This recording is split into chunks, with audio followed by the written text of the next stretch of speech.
but ultimately saying we are looking for this outlying, health for people that helps to improve things. And by treating that root cause, that's really how restorative reproductive medicine differs, is that we're not just trying to cover it up. We're not just trying to give you loads of hormones to kind of push something to happen.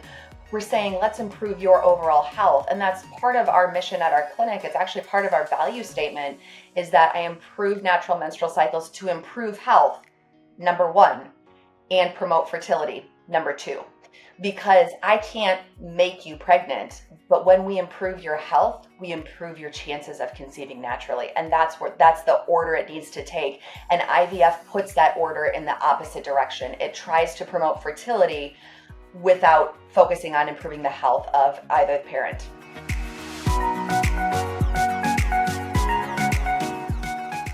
Hello and welcome to this episode of the Natural Womanhood Podcast. I'm your host, Grace Emily Stark, the editor-in-chief of Natural Womanhood, and I am so excited today. This is the first episode we're recording for season 4 of the Natural Womanhood Podcast. I don't know if it'll be the first one we air. I haven't figured that out yet, but it's definitely the first one we're recording.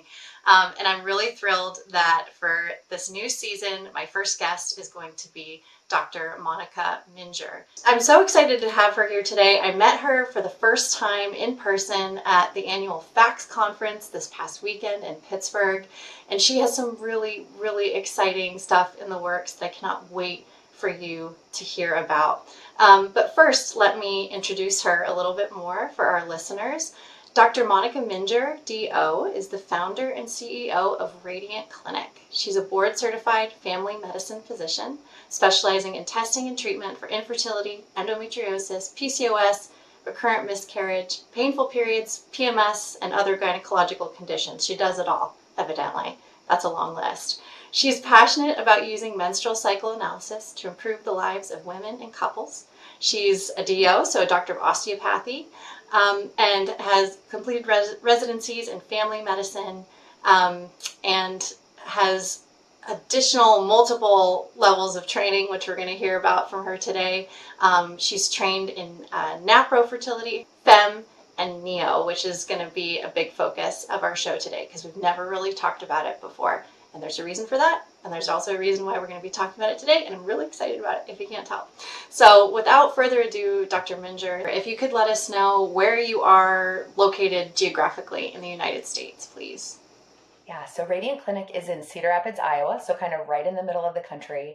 And we do provide telehealth services, though, through many other states. So currently I'm licensed in 10 additional states, and we have a few other states kind of in the works right now. So we're able to help couples both in person in our Cedar Rapids location as well as throughout lots of different places in the U.S.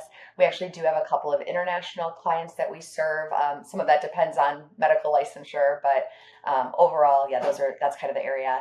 And we opened in the summer of 2023, and so our clinic focuses just on restorative reproductive medicine. And prior to that, when I was in family medicine, this is still how I practiced women's health, but it was a very small part of that practice. Whereas now, this is all I do all day, every day, and I am just in love with my work and what I do and the women and couples I serve. That's awesome. So I love that you do some international telehealth because we actually do have a decent sized international following on the podcast. So that's exciting. And listeners from all over the United States. So I love it when we can have someone on who might potentially actually be able to help people who are listening, whether it's in your state or elsewhere. So that's really neat. I'd love to get into the fact that you are a family medicine doc primarily, because I think some people might hear family medicine doctor who does infertility stuff. How did that happen? Because we think of our family medicine doctors as the people we go to when we have colds and flus and that sort of thing. So kind of please just give us your backstory. Why did you get involved in family medicine? And then what was the evolution from that to fertility care like you do today? Yeah. So when I was in medical school, I actually decided that I didn't want to prescribe birth control at all. There were some religious reasons, there was some personal reasons. And one of the big things was a cousin of mine during that time, she was on birth control and she got blood clots that spread to her lungs. And it was terrifying. She's a year older than me. And I said, how can I, as a doctor, prescribe a medication that can cause this kind of a side effect in somebody who's otherwise pretty healthy. And so for initially, I thought, okay, maybe I should do something that's not going to have to prescribe birth control. Maybe I'll go be a surgeon, or maybe I'll do something where that doesn't even have to be on my radar. And I actually ended up meeting an individual who his brother is a restorative reproductive medicine physician. He was trained in NaPro. And he said, wait a second, there's a better way that we can treat women's health. And you don't have to prescribe birth control, and it works better, and we can get around these side effects. I'm like, okay, I'm all in. And so when I was going through my rotations, I was thinking I loved a little bit of everything. And so really ended up in family medicine because I love treating kids and adults and women's health and everything in between. And over the years, I was practicing a full spectrum family medicine practice and really just started to realize there is not enough care in our own community, much less in our world, that specializes on women's health in the way that I was treating women. And I would come home from work every day that I would have a patient that I had helped in the women's health world or with fertility. And my husband's like, you helped a women's health patient today, didn't you? Like, he just knew it was just this different persona, apparently. I don't know. And so so as time went on, I was like, okay, follow where my calling is, and decided, hey, at some point in time, I wanted to create my own business. I didn't know when that was going to happen. And as my kids started getting more busy with school activities, I was missing lots of school activities. I thought, nobody's going to tell me to work less in my family practice world. And I was working, 70 plus hours a week. And I said, this is not sustainable. And so decided I was going to open my own clinic, be my own boss, for better or worse, and decided to focus and go all in on women's health. And so about 50% of the clients we treat are working to try to conceive, and the other 50% are women who have irregular menstrual cycles, or maybe they're going through the perimenopause transition, or maybe they're teenagers who are starting off and having unusual periods. So basically, anybody within those menstrual cycle years falls under our treatment plan, and being able to kind of work together with our whole team to wrap that care around whatever they need. I love that. I love the anecdote about your husband, just like being able to see you like radiating joy when you came home after helping someone, a woman with fertility issues and stuff. That is so cool. And it just speaks so highly of your husband and your heart and following your passion, and how that, just can yield such fruit in helping other people. So I just love that story. I'd like to walk back a second because you're using the term restorative reproductive medicine. So for the uninitiated to the podcast, to that who are uninitiated to that term, please define that for us. Yeah. So restorative reproductive medicine is the term that a lot of us practicing in this field are starting to use. And kind of the way I explain it is it's an umbrella term that encompasses anybody who is utilizing fertility awareness-based methods and the medical side that goes along with that in order to help restore and correct underlying menstrual cycles. So if we look at that umbrella, underneath that umbrella falls all the different fertility awareness-based methods for charting, as well as the medical management. So NeoFertility, NaPro medical consulting, and FEMM medical management consulting. There are other methods that are international, and so there is an International Institute for Restorative Reproductive Medicine, and really just trying to come together and say, yes, there's nuances within each of these different specific types of RRM, but really we're all in this with the same goal, right? And a lot of what we do overlaps. Sometimes we share from one theory or another. And certainly there are people that are very passionate about this is the one method that is the only right method. And really looking at it from a perspective that we all have the same goal in mind. We just may get there a little bit differently. Yeah, and I love, because we have talked about NaPro before on the podcast, and at Natural Womanhood. They've been around the longest. Dr. Helger's really pioneered a lot of the kind of hormonal balancing that's a hallmark of NaPro, as well as the surgical techniques to approaching PCOS, endometriosis. But since then, FEMM has come up, and Neo, and those are going to be the ones we focus on today. And, FEMM is more of kind of like that medical management. We've had Dr. Kirshner come on and talk about like cabergoline for endometriosis, and they kind of tend to be less into the surgical side of things, and more on the medical management. And so Neo has been on my radar for a while. Was created by Dr. Philip Boyle in Dublin. And it's been on my radar just because I live and breathe this world. But for those of us in the United States, me and Dr. Minjeur talking about Neo right now might be like the first time you've ever heard about it. But one of the reasons we are talking about it today is that Neo is going to be a lot more available in the U.S. in the coming months, coming years. And I really want Dr. Minjeur to talk about that now, and how Neo fits into kind of this paradigm, this framework we have for thinking about RRM. Yeah. So really, when we look at all of these different types, they oftentimes build on the other. So NeoFertility, there's a lot of practices that we still follow that are based on NaPro technology. Just Dr. Hill just did such a great job of setting the stage. We still utilize NaPro surgeons. We don't have a separate surgical route. But NeoFertility does take things a step further, especially for the couples that are trying to conceive.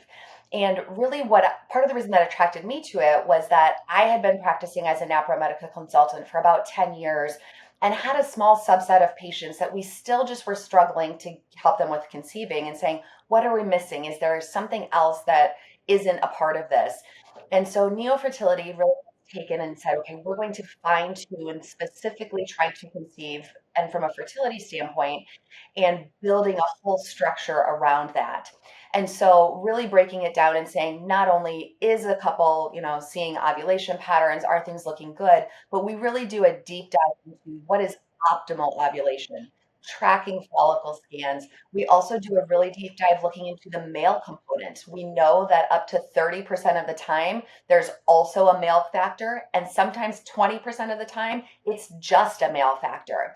So realizing, NeoFertility is one of the first that really takes into account and does a deep dive when it comes to male fertility beyond just a seminal fluid analysis, and realizing that when we're working with a couple to conceive, we have to be looking at both sides of this, not just the female side.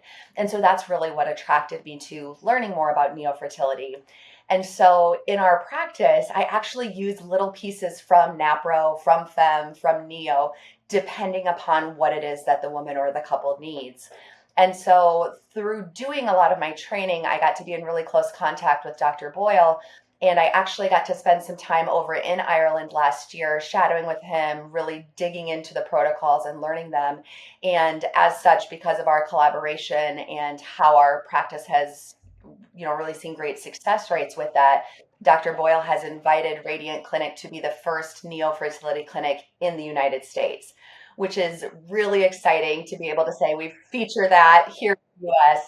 And really hoping to be able to spread that message to everybody here in the U.S. who needs these types of services. Yeah, that is so exciting. And Dr. Minjeur shared this news with me at the FACS conference this past weekend in Pittsburgh.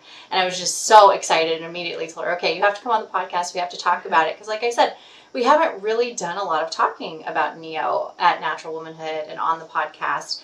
Because it was like, well, here's this other thing, and it seems like it's really great, and Dr. Philip Boyle is doing all this amazing stuff, but it's in Ireland, so unless you're one of our listeners over there, which we do have listeners, we do have followers who are in the UK, and I hope that they heard about it and could take advantage of it. Unless you were one of those listeners or followers over there, there wasn't a lot that we could tell our US listeners and followers about. And so when I found out we are actually going to have a Neo clinic here, it was like, wow, okay, game changer. Like Neo has entered the chat, right? Yes. So really excited about that. And I didn't even realize that one of the things that Neo brings to the table was more of a focus on male fertility, because that has been something for a long time where it's like, okay, we have all this great stuff for female fertility, and we've kind of ignored the male component for a while. And there's more buzz around that, like what are we doing for men? And I don't even really know what to tell people. So why don't we go off on that little tangent, follow that rabbit hole? I'd love to hear what Neo is doing differently when it comes to male fertility. Yeah. So step one is still always the same, evaluating that seminal fluid analysis, but really then breaking it down and saying which pieces of that are important. So a lot of it's going to be the same. We want to look at the counts. We want to look at motility, which means how well do the sperm move. Interestingly enough, a lot of people put a lot of attention on morphology, which means how do those sperm look. And actually, Dr. Boyle has had patients that get pregnant if their sperm morphology was 0%. So he says, okay, not something that's as crucial to pay attention to. But really, if we find that there is issues with count or motility, we want to dig a little bit deeper. And so if there's anything that's abnormal, we're ordering labs right from the start. So some of that's going to look at hormonal, some of it's going to look at, the general health things, thyroid, blood sugars, cholesterol, testosterone levels, and really digging deep, saying, okay, we know that sperm health is more than just what happens in the sperm. It's about what's happening in the male's whole body. And so really focusing and saying, if we improve the health of dad, we're going to help to improve sperm health, which then helps to improve the chances of success with pregnancy and also decreases miscarriage risk. And so, really trying to get proactive about that from the start. One of the other pieces that we look at frequently with sperm is DNA fragmentation. And so, what that means is that DNA fragmentation looks at the actual quality of the sperm.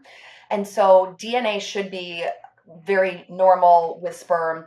And so we should have a low DNA fragmentation. So fragmentation is when it's breaking apart.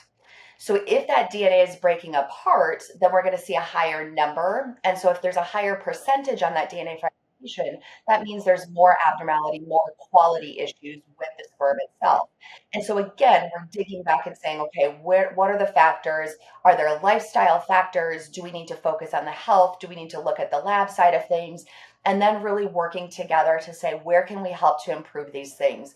Addressing the overall health issues, prescribing medications or supplements where they're needed, and then saying, okay, 2 to 3 months later, how are things doing? Have they improved? Because that's one of the nice things with sperm quality is that it can change.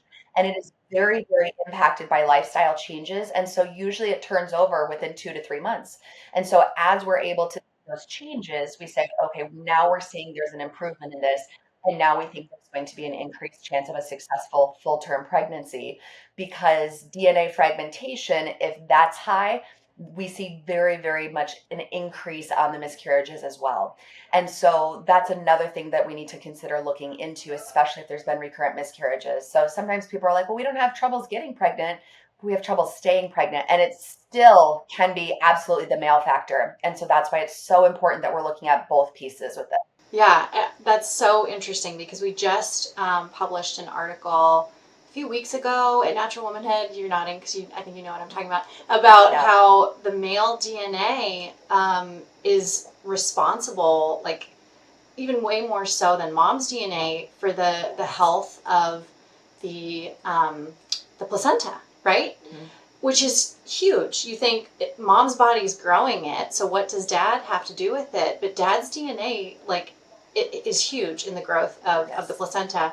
And if you don't have a healthy placenta, you're not going to have a healthy pregnancy. You might not have a pregnancy that you can take to term. And so, right. And it might be also implicated in preeclampsia and all sorts of other things. So super fascinating and so smart to be taking a closer look at what we know about what's going on in the sperm and the quality of the sperm as we learn more and more. And these are really pretty recent discoveries, just like in the last decade or so, that we've learned about the male contribution to pregnancy health. We've just had this sole focus on, well, mom's growing it, it's all on mom, but that's not the case at all. And right. Specifically when it comes to the placenta, we need to be looking more at the sperm. So that makes so much sense. And actually, like to your point, you know, we should have been looking at it a lot longer ago, considering the fact that men are constantly creating new sperm. They're on that like 2 to 3 month life cycle. And so, of course, different lifestyle factors and environmental factors could have an impact. Changing things could have an impact. Yes. Whereas women, you know, we're born with all the eggs we'll ever have. So there's actually like less that you can do to improve your egg quality and that sort of thing than you can sperm. So yeah, let's start paying more attention to that. I love that because we can have more of an impact just by the virtue of the fact that sperm are constantly being reproduced. So yeah, what's going on in the body? That's what's going into sperm production. That makes so much sense. So I'm curious, a lot of the stuff that goes on with female fertility, especially in NaPro, has to do with hormonal balancing. Is there a focus on that with male fertility in Neo as well? And does it look the same as it does with females, in that, we're supplementing with bioidentical progesterone and that sort of thing? Are we doing similar things with testosterone? And, what's that look like? Yeah, so it's a little different in males in that if you actually give a male testosterone, it actually shuts down their sperm production. Well, like birth control shuts down our bodies, yes. right? Makes sense. So Yeah. I want to give a disclaimer: being on testosterone does not prevent you from being able to get pregnant. So it's it doesn't take it down to zero, but we can't just give you testosterone if you're trying to get pregnant. And so typically that focus is back on what's the root cause. Are there troubles with there's insulin resistance or prediabetes, or perhaps he's developed some poor habits of drinking too much alcohol or is overweight. So focusing a lot on those things can help. Testosterone actually can be significantly impacted by regular exercise. So we recommend 20 to 30 minutes of sweaty exercise every day can actually really do great wonders for boosting those testosterone levels. There are other supplements as well that can help. Again, it kind of depends on the exact situation based on the lab results. But it is a little different in that way. It still is focusing on balancing the hormones, making sure everything's in good shape as far as optimized, but it's a little different in that we can't just give a man testosterone if his testosterone levels are low because of what it does to sperm counts. Mm-hmm. But so that is also interesting, and I'm just like thinking of the differences between men and women and how, gosh, it's just so fascinating because there was a talk at the FACS conference where someone mentioned exercise and how for women, unless you have PCOS, vigorous exercise is actually not good for your chances of getting pregnant. It can be detrimental to your fertility. And I forget how they defined vigorous, but I think it was something along the lines of like CrossFit, like doing CrossFit like 3 times a week for, the hour that you do it. Like that is vigorous. But for men, it's the opposite. Vigorous exercise was associated with an improvement in fertility for men, except for cycling. Yes. Which, I mean, when you think about it, kind of makes sense, right? You're kind of crushing things that you don't want to be crushing when you're trying to improve fertility. But yeah, like just speaks to how different men and women are and how it cannot be this one size fits all approach, which I just found really fascinating. And so yeah, the vigorous exercise thing is huge, and like I see it in my husband, his mood is so impacted by whether or not he can get a good workout in fairly regularly, and I think that's been a hugely overlooked thing for men, and like maybe emphasized too much for women, and it doesn't work the same.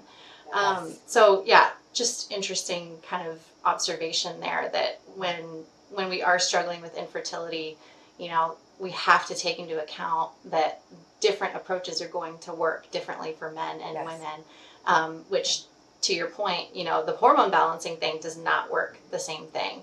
And for women, we do want to supplement often with bioidentical progesterone, especially in the luteal phase, if we're seeing recurrent miscarriage and other signs of, low progesterone.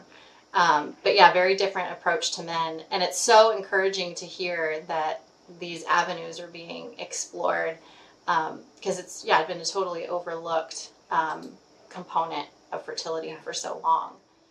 Well, and I think so many men have been told it only takes one sperm, right? Like just that terrible phrase. I hear it over and over again. They're like, oh, it only takes one. No. It's about so much more than that. It's about the quality of that sperm. And no, it doesn't take one. If you have a sperm count of 1, you're probably not getting pregnant. So it's about how do we optimize these situations, and also realizing the quality plays a huge role, not only in being able to conceive, but to your point, to be able to have a healthy pregnancy for, the placenta, for prevention of preeclampsia, preterm birth, all of these other things as well. So I think unfortunately men have kind of felt like, oh, well, I don't have to be a part of this because like I've got healthy sperm counts, great.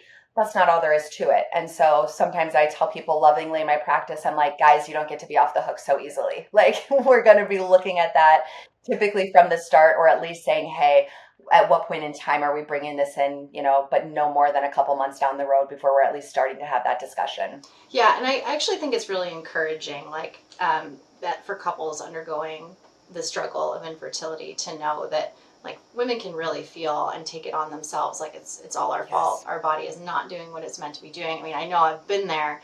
And as painful as it was feeling that way, I was also kind of grateful because it was like, well, it doesn't seem like there's really a lot they can do for men, because this was like 9-10 years ago almost, when we were dealing with infertility.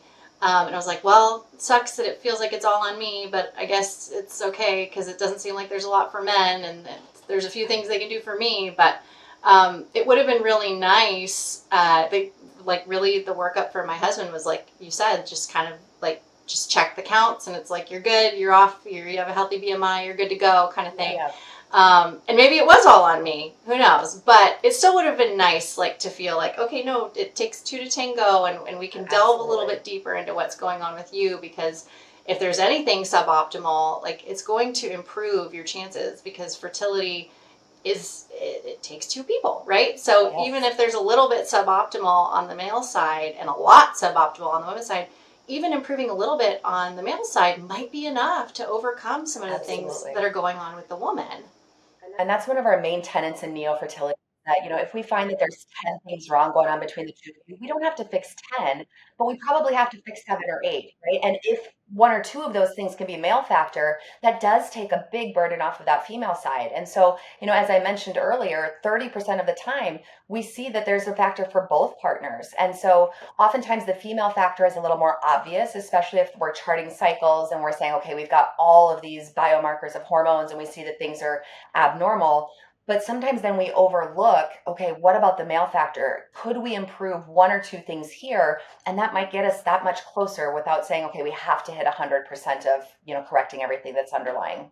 So this is all really interesting, and we're talking, root cause stuff. But how, there's a really big focus in the U.S. right now. There's that executive order that just got signed around IVF. And it seems like kind of all like ships are, what's the phrase I'm looking for? Just like all pistons firing for IVF. And we're looking at ways to promote it, and we're looking at ways to expand it and to make it less expensive. Can you talk about how the RRM approach differs from the IVF approach and, the assisted, rather, reproductive technology approach? Are IVF clinics doing any of this? It seems like they should. The level of detail you're getting into on sperm and stuff, like that would seem to be important for IVF clinics. Are they doing it? Are they delving into root cause things the way RRM clinics are? Let's talk about that.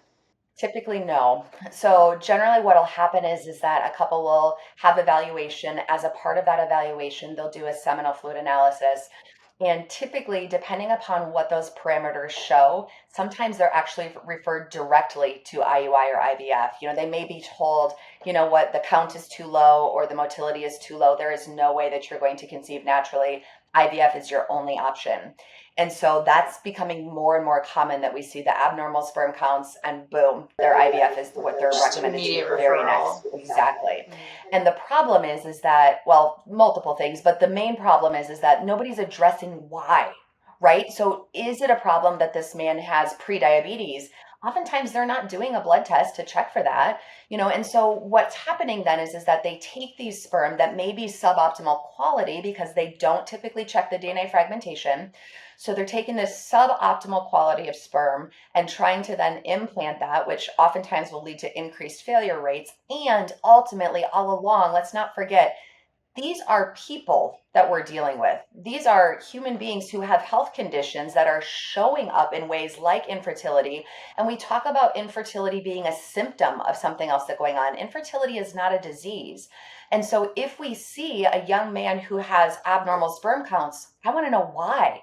Because if it's an opportunity to say, hey, buddy, you've got pre-diabetes and we need to get on this so that you're not diabetic 15 years from now, they're going to be much more likely to work with us and get things online, which then is also going to, by the way, improve their sperm counts, but ultimately saying we are looking for this outlying, health for people that helps to improve things. And by treating that root cause, that's really how restorative reproductive medicine differs, is that we're not just trying to cover it up. We're not just trying to give you loads of hormones to kind of push something to happen.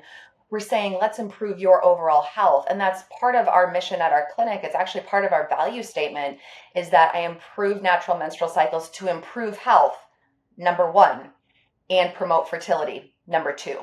Because I can't make you pregnant, but when we improve your health, we improve your chances of conceiving naturally. And that's the order it needs to take. And IVF puts that order in the opposite direction. It tries to promote fertility without focusing on improving the health of either parent. Right. I feel like the IVF push is like make America pregnant again, right?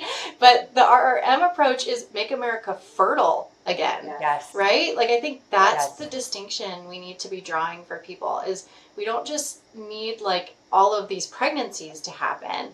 I mean, when they do happen, like every life conceived has infinite value, and we need to acknowledge that. But wouldn't it be better if we were focusing on making Americans fertile again? Because there's so much that goes into that has an impact on our overall health. And if we really are focused on the MAHA, make America healthy again, like make America fertile again should be like go hand in hand with that, right? Yeah. And just this focus on like how do we get more people pregnant is really just not seeing forest for the trees kind of thing.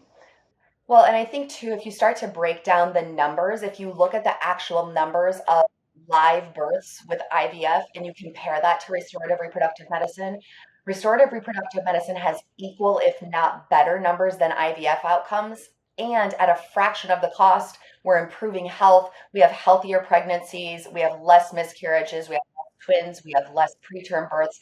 All of the data is better across the board. And so really speaks to what's our intention here, right? Like if our intention is to help people get healthier, restorative reproductive medicine is where every person needs to go. And unfortunately, just many people don't know about restorative reproductive medicine as an option. Many people don't know where to go or where to turn. And sometimes their doctor has said, look, IVF is your only option. Well, their own doctor might not even know that restorative reproductive medicine exists. And so that's part of why the work that you guys do is so important at Natural Womanhood, is to expand this message. But it also needs to just get out there and be really mainstream and say, this is the new way that we need to be focusing on fertility care. Yeah, and something that Dr. Boyle said in his talk at the FACS conference really struck me. And he was talking about how we see preterm birth, we see increased risk of like childhood cancer, all of these not great things, health outcomes that is, with IVF. And no one's ever really delved into that I've seen why that might be. It's just kind of something that we accept. And I don't know, I think intuitively I always just kind of thought, well, maybe it's because like conception happens in a lab and then the body's just not like ready to accept this embryo that wasn't conceived within itself. I don't know. I kind of assumed it was something along those lines. But Dr. Boyle pointed out that perhaps it's because we're putting embryos into women who are not healthy, and we're creating embryos with the sperm of men who are not healthy. Like it does go back to the health of the parents themselves. And so the raw genetic material that we're using is coming from unhealthy people.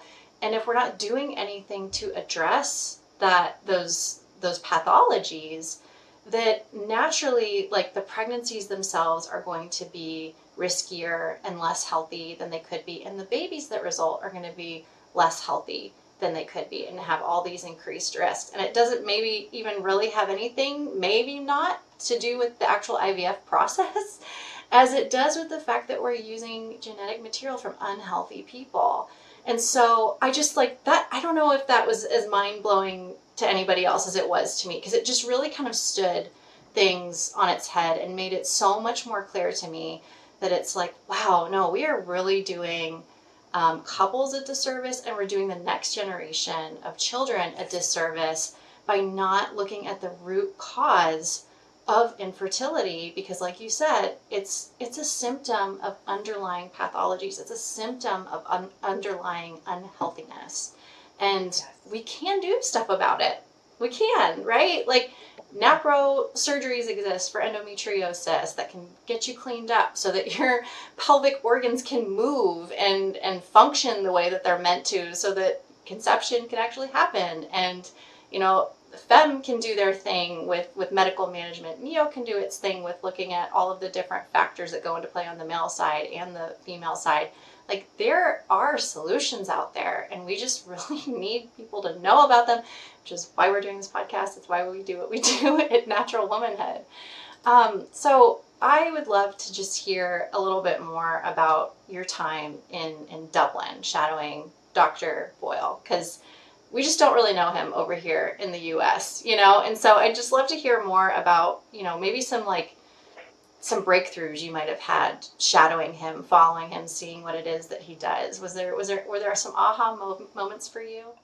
Every moment was an aha moment. So first of all, for people that don't know Dr. Boyle or haven't heard him speak or haven't had the pleasure to be able to meet him, he is the most humble, gentle, down-to-earth human being that I know. And yet he continues to strive to advance this field of restorative reproductive medicine. He's currently the president of the International Institute for Restorative Reproductive Medicine, and so has worked tirelessly to continue to advance this field for anybody who's practicing in this literally worldwide. And so just that part of the work that he does shows how passionate he is.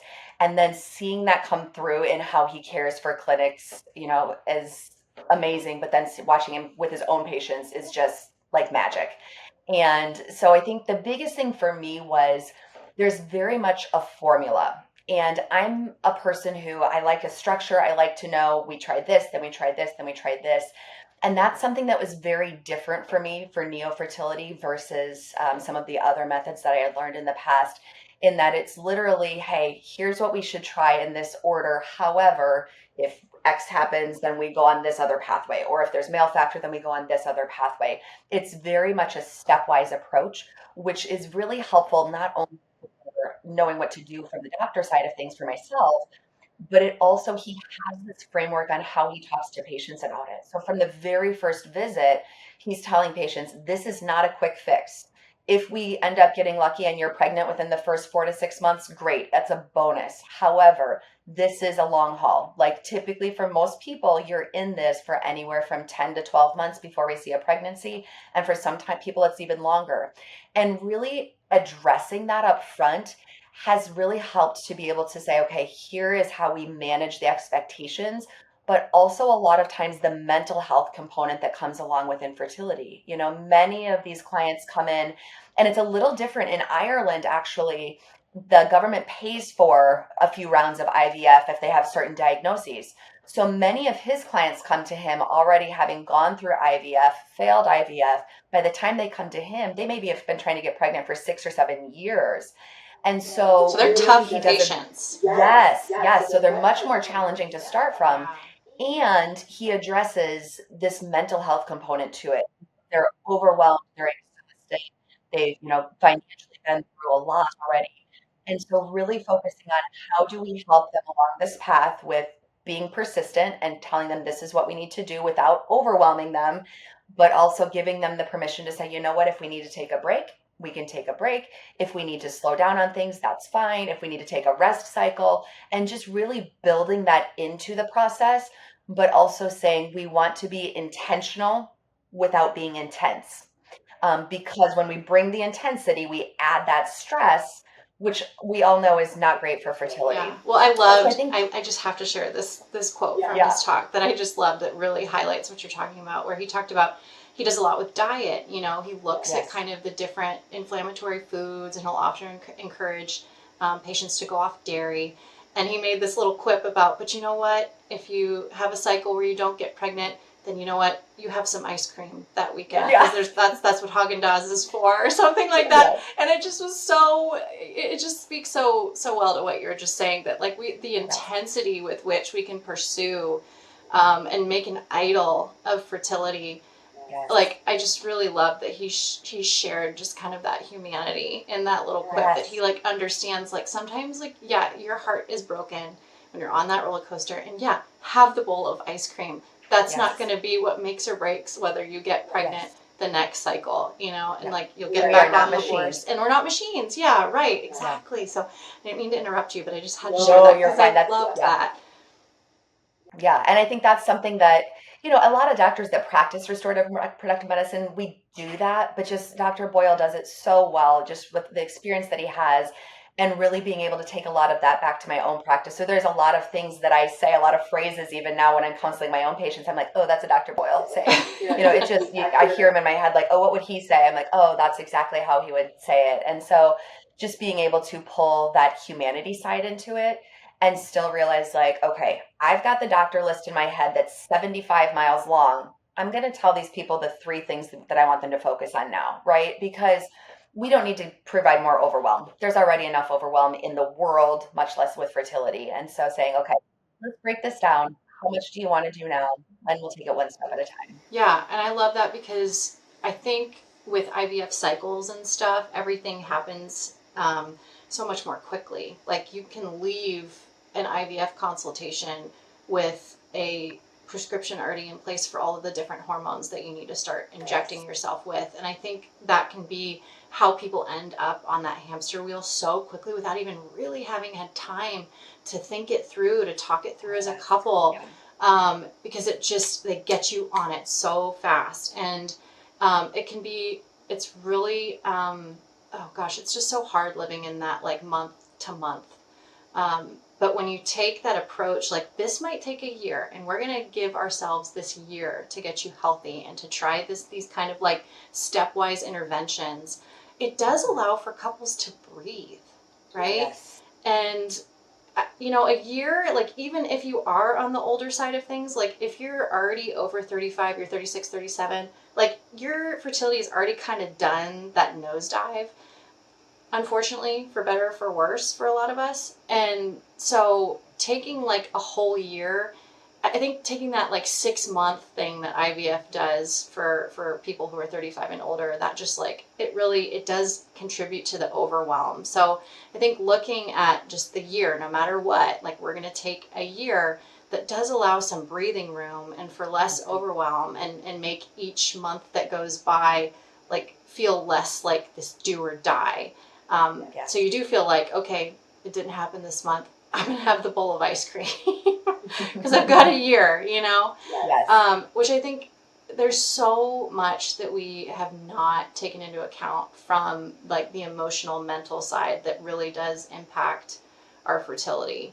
And I think that's why we do hear stories of couples. Sometimes everybody's heard it before where like it took them to stop trying before they conceive the next month. And it's because sometimes when you just lay aside all that angst and you're just like, we're done, that's it, we're giving it up, we're offering it up, what have you, then that's when things happen. And not for everybody and not all the time, but I think it happens enough and everybody's heard of it happening enough that we cannot discount the impact that the overwhelm and the anxiety have upon your ability to conceive. Yes. So love that he takes that approach. Yeah, absolutely.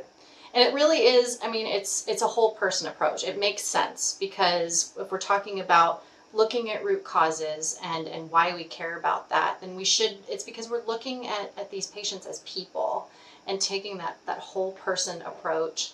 And we're looking at the babies that they're hopefully going to conceive in a more holistic way too. They're not just like embryos that we're creating, trying to create as many of them as we can in a lab.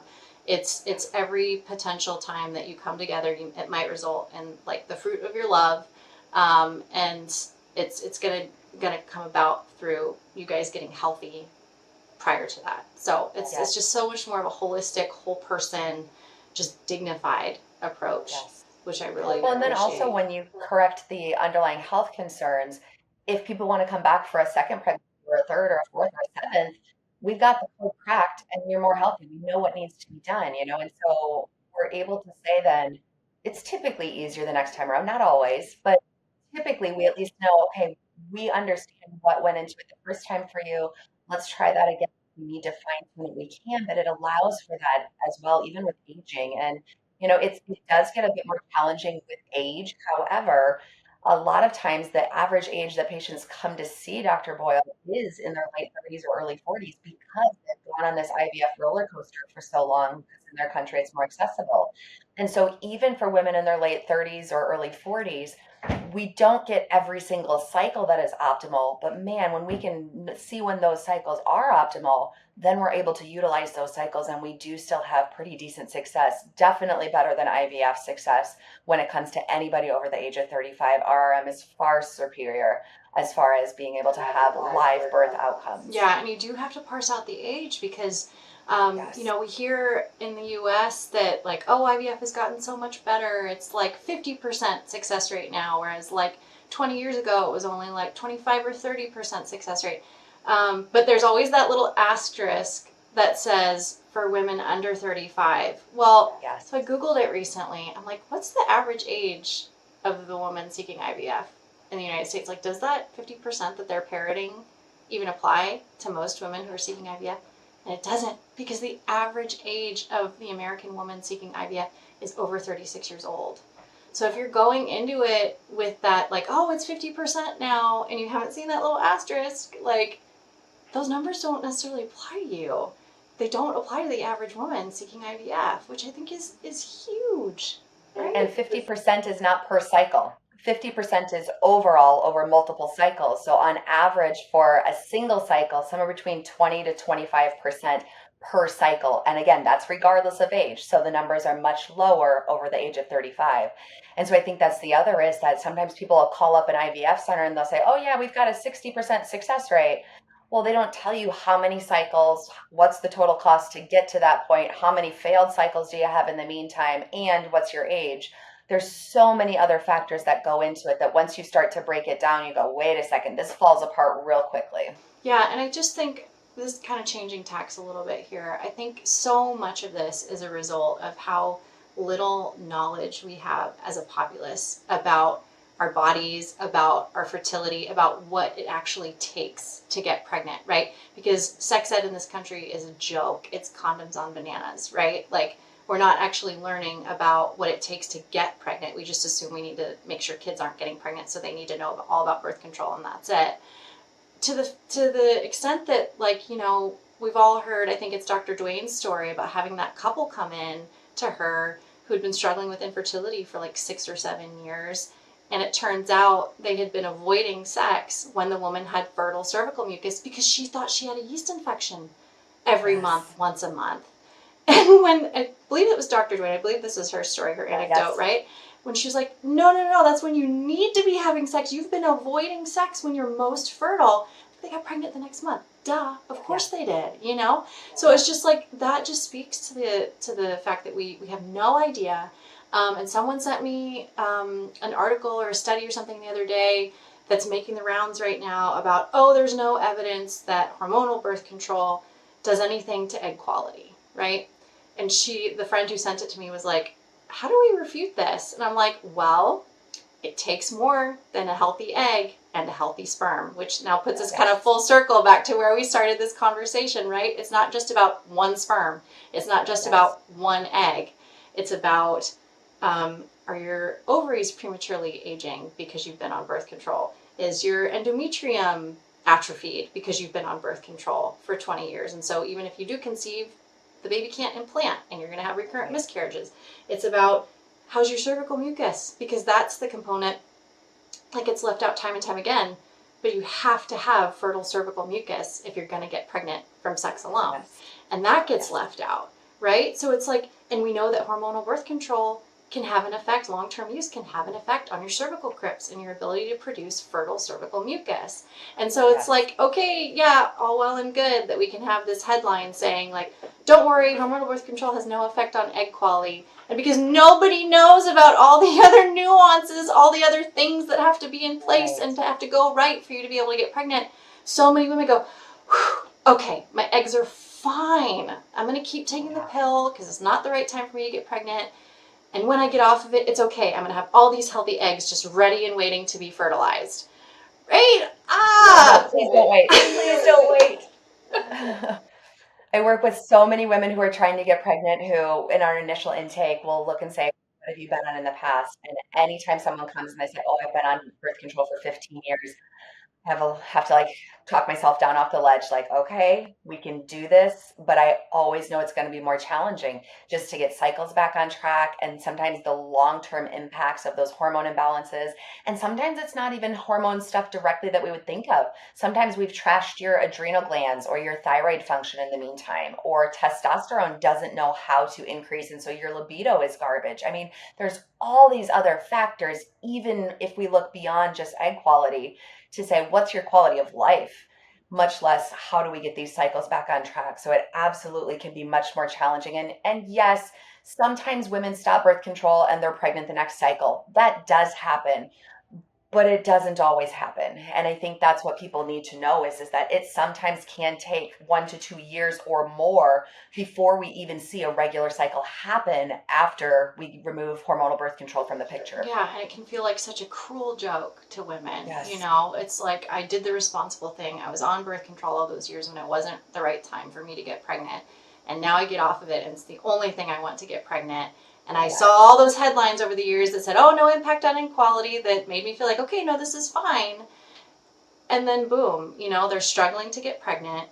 And then if they don't go to a doctor like you, they are getting referred immediately to IVF and not addressing any of these underlying issues, whether they were caused by the birth control or not, whether, you know, they've had undiagnosed endometriosis, what have you. None of that's getting addressed. And it's just, now you're on this other kind of like medical industrial path, hamster wheel, whatever you want to call it. And nobody is actually getting healthier at the end of the day.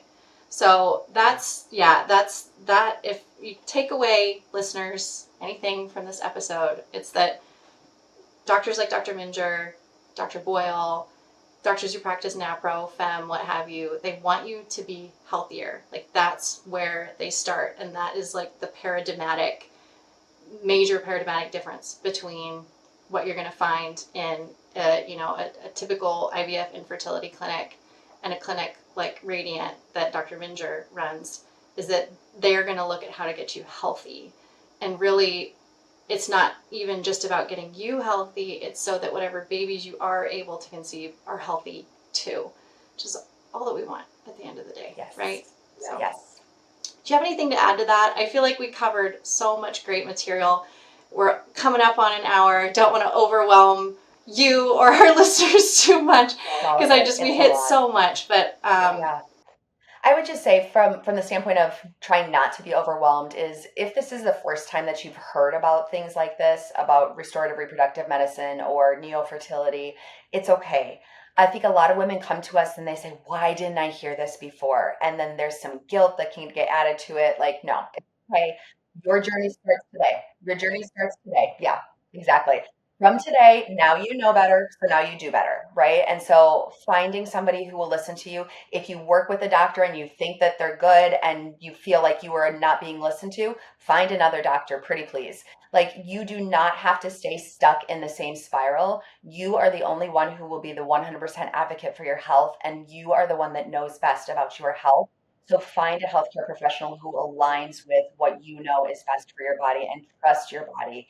And that's part of where we empower women, is to say, you know your body better than I do, but let's work together in a way that makes sense for you, that helps move it together towards that common goal. Awesome. That's great. We'll end there. Thank you so much, Dr. Minjeur, for being on with us today. Where can people find you if they want to learn more about Radiant, Neo, all the different things that you do? Yeah, so the best place is probably our website, which is radiantclinic.com. From there, you can actually schedule a free discovery call, so I can get on the phone with you and talk through your situation to see, is this a good fit for me? We also are on Facebook as well as Instagram, and then I do also have a podcast of my own. It's called Cycle Wisdom, and we talk short episodes, but typically just a little blip about different menstrual cycle concerns, fertility concerns.